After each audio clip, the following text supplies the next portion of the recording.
Warahmatullahi wabarakatuh. Terima kasih Datuk Seri Speaker. Soalan Sungai Petani nombor 6. Ya, sila. Assalamualaikum warahmatullahi wabarakatuh. Dan salam satu Malaysia. Datuk Seri Yang di-Pertua, berdasarkan rekod perangkaan data Jabatan Pengangkutan Jalan, jumlah motosikal berdaftar sehingga 31 Disember 2015 adalah sebanyak 12,89,747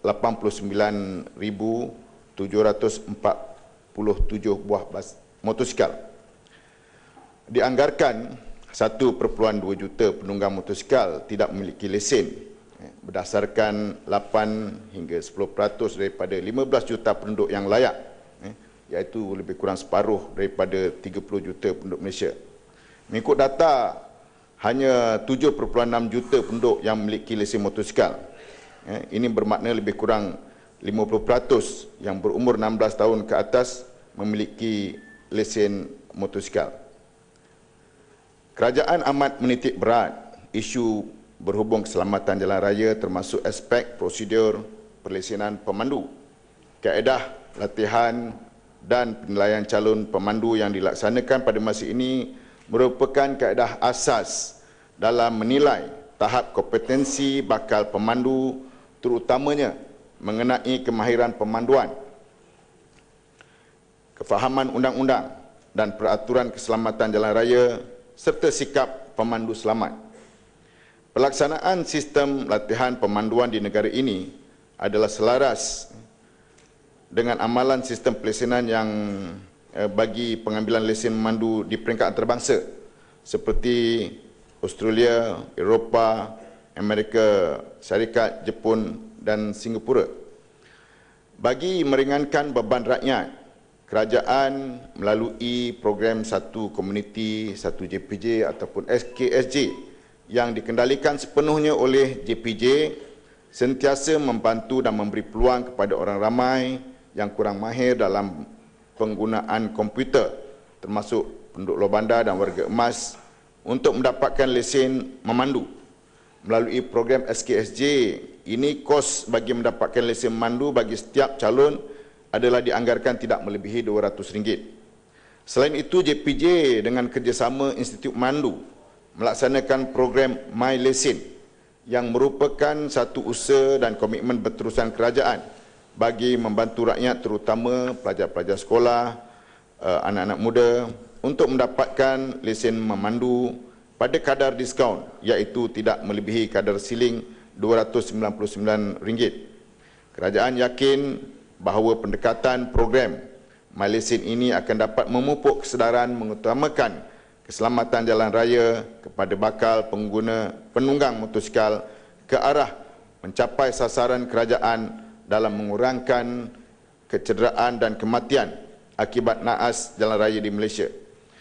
Berdasarkan kawalan harga siling yang ditetapkan adalah diperhatikan kos pengambilan lesen bukanlah faktor utama golongan remaja, terutama pelajar, menunggang tanpa lesen, tetapi lebih kepada sikap dan tahap kesedaran mereka mengenai bahaya menunggang tanpa lesen serta kepentingan keselamatan diri semasa di jalan raya yang perlu ditangani melalui program advokasi dan penguatkuasaan yang lebih berkesan. Terima kasih. Ya, Sungai Petani. Terima kasih Datuk Seri Speaker.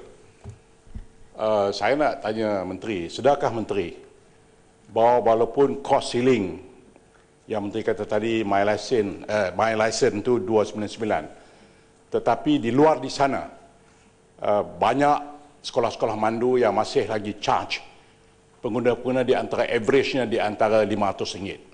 Average. Ada yang lebih daripada itu. Saya dah melawat beberapa sekolah lebih daripada itu. Itu yang pertama, Datuk Seri. Yang kedua, sedakah juga Menteri bahawa bila kita kurung budak-budak ni untuk nak ambil lesen ni, dia kena spend 15 jam. Kursus teori, kursus bagaimana nak jaga motor, nak jaga minyak motor, nak buang tayar motor, nak... Akhir sekali budak-budak ni, Datuk Seri, dia duduk 3 jam ya. Hak lain tu dia belah dah. Sebab dia jemu. Saya juga melihat di sekolah mandu tu, ada sekolah mandu yang mengajar untuk berhenti kena tunjuk sain tangan. Mana ada orang kat Malaysia ni dalam sain tangan, tunjuk sain tangan. Sebab tu saya kata penting kena kaji balik. Saya rasa isu budak-budak tak ambil motor khusus dia ambil lesen ni, kerana yang pertama sekali dia rasa terlampau remeh. Renyah sangat nak ambil lesen ni, susah sangat. Yang kedua kos. Yang ketiga, Tuan Menteri, kita ada program, contohnya program SKSJ yang diusahakan oleh JPJ. Tapi saya tulis kat JPJ Kedah 2 tahun nak minta buat di tempat saya Sungai Petani. Apa jawapan dia? Yang pertama kena tunggu KP free tak free untuk buat. Nak tunggu KP main rasmi. Yang kedua wakil rakyat berebut free tak free. Saya kata Sungai Petani pasal apa kena free? Oh kan itu yang Datuk punya pembangkang. Saya kena cari yang hak kerjaannya. Saya rasa ini tak betul. Sebab yang mati ni bukan saja yang merebut. Ya pengguna-pengguna mati yang banyak juga di Sungai Petani. Jadi saya rasa kena ubahlah attitude tu. Tak kira di mana lah. Pembangkang pemati, UMNO pemati atas jalan. Jadi saya rasa 3 perkara tu Sri. Kena tengok betul-betul. Yang pertama kos, yang kedua sistem kurung budak-budak 15 jam dalam classroom dan juga lapangan ni, dan yang ketiga juga tentang bagaimana pengarah-pengarah JPJ negeri ni haruslah membuka apa nama SKSJ ni bukan saja di kawasan-kawasan Barisan Nasional tetapi juga seluruh negara lah. Terima kasih Tuan Speaker. Terima kasih Tuan Speaker. Ya, Menteri.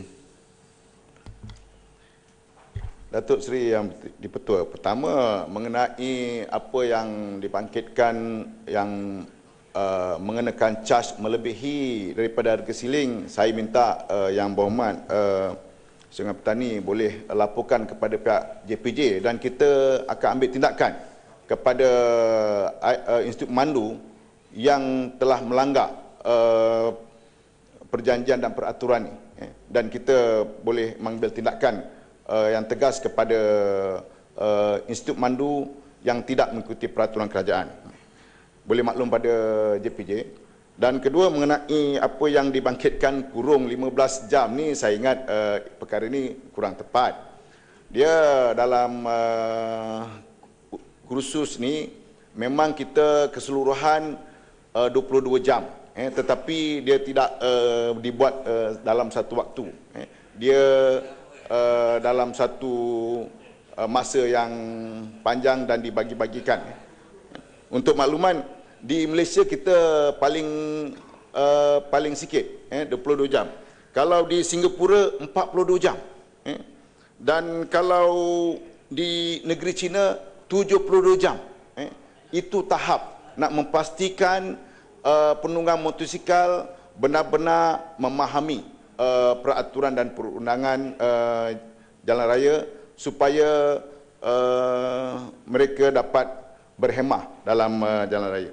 Seterusnya mengenai program JPJ ini, dia buat kebanyakan di peringkat daerah, dan dia terbuka. Dia tidak kata orang tu menghadkan penyokong parti ni tak boleh, penyokong parti ni boleh, tak ada. Dia open. Jadi semua program-program JPJ tidak menghadkan peserta untuk menyertainya. Terima kasih.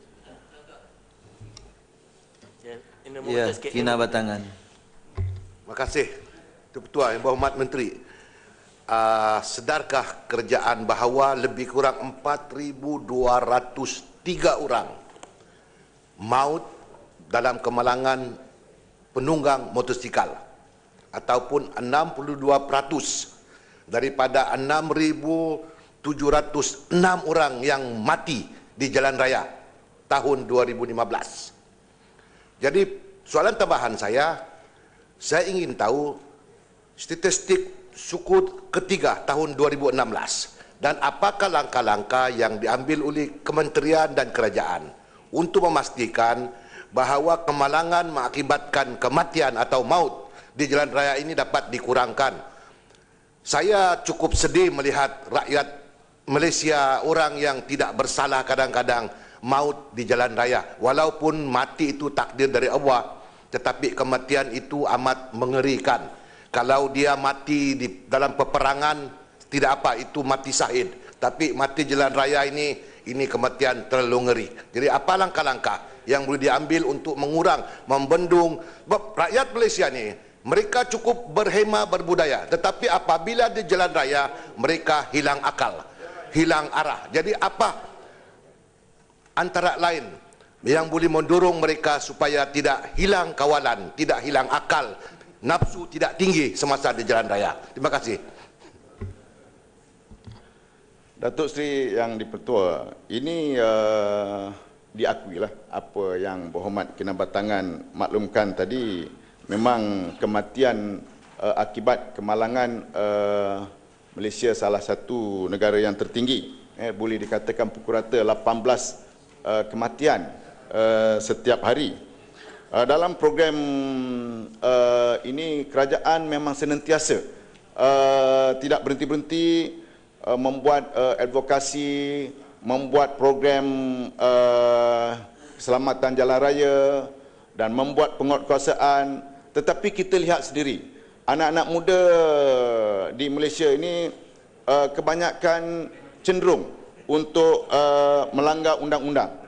Dan seperti kejadian Mat Rempit yang berlaku Saban Minggu, dan polis JPJ senantiasa membuat penguatkuasaan. Jadi dalam program ini pihak kerajaan memang tidak berhenti melalui Jabatan Keselamatan Jalan Raya. Kita dalam kerajaan kita ada satu jabatan yang dipanggil Jabatan Keselamatan Jalan Raya.